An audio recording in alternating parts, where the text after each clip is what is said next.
Nga shqyrtimi i pyetjeve rezultoi se çështja objekti i kërkesës ka qenë tashmë objekti i ushtrimit të kontrollit parlamentar gjatë këtij sesioni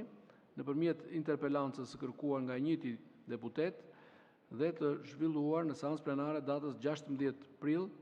2026, gjatë së cilës janë trajtuar problematikat që lidhen me projektin e portit të ri në Porto Romano dhe procedurat përkatëse. Në zbatim të neni 89.3 e rregullores kuvendit, kryetari i kuvendit ka të drejtë të mos pranojë pyetje ose interpelanca që janë konsumuar më parë ose për të cilat është marrë vendim për të njëjtin motiv brenda të njëjtit sesion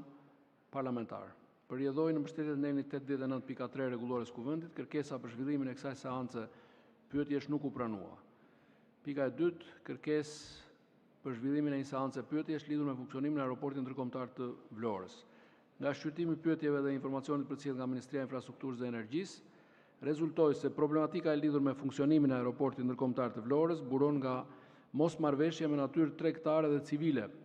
ndërmjet ortakëve të shoqërisë koncesionare, të cilat aktualisht janë objekt i proceseve gjyqësore dhe hetimore pranë organeve kompetente.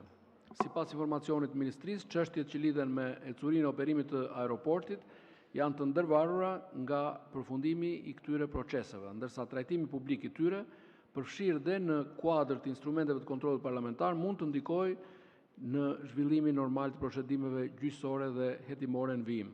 Në këto kushte, duke marrë në konsiderat parimin kushtetues të ndarjes dhe balancimit të pushteteve, si dhe nevojën për të mos ndryrë apo ndikuar në proceset gjyqësore dhe hetimore në zhvillim,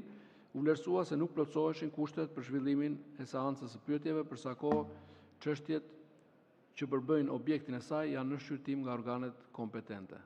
Ju informoj se deputetët zoti Agron Shejaj dhe zoti Erald Kapri kanë paraqitur një kërkesë për zhvillimin e një interpelance me ministrin e Brendshëm, zotin Besfort Lamallari, lidhur me ngjarjet e ndodhura në Rjoll dhe Zvërnec. Pas shqyrtimit të kërkesës, rezultoi se çështjet e ngritura prej deputetëve kërkues kanë qenë tashmë objekti i ushtrimit të kontrollit parlamentar gjatë këtij sesioni, nëpërmjet interpelancave të zhvilluara në seancë plenare. Në zbatim të neni 89.3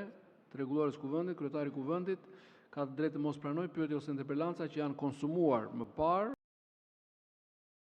ose për të cilat është marrë vendim për të njëjtin motiv brenda të njëjtit sesion parlamentar. Për sa kohë që kontrolli parlamentar mbi çështjet e ngritura është ushtruar tashmë nëpërmjet interpelancave të njëjta gjatë këtij sesioni parlamentar, nuk ekzistojnë kushte procedurale për pranimin e një kërkese të re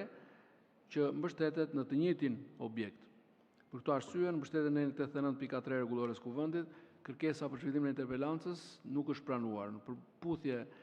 me të njëjtën dispozit, kur deputeti kërkues nuk pajtohet me vendimin e kryetarit, çështja i paraqitet kuvendit, i cili pasi dëgjon deputetin kërkues për jo më shumë se 10 minuta dhe pa zhvilluar debat, vendos me votim të hapur. Zoti Kapri, dëshironi të merrni fjalën? Po deri në 10 minuta, ju lutem.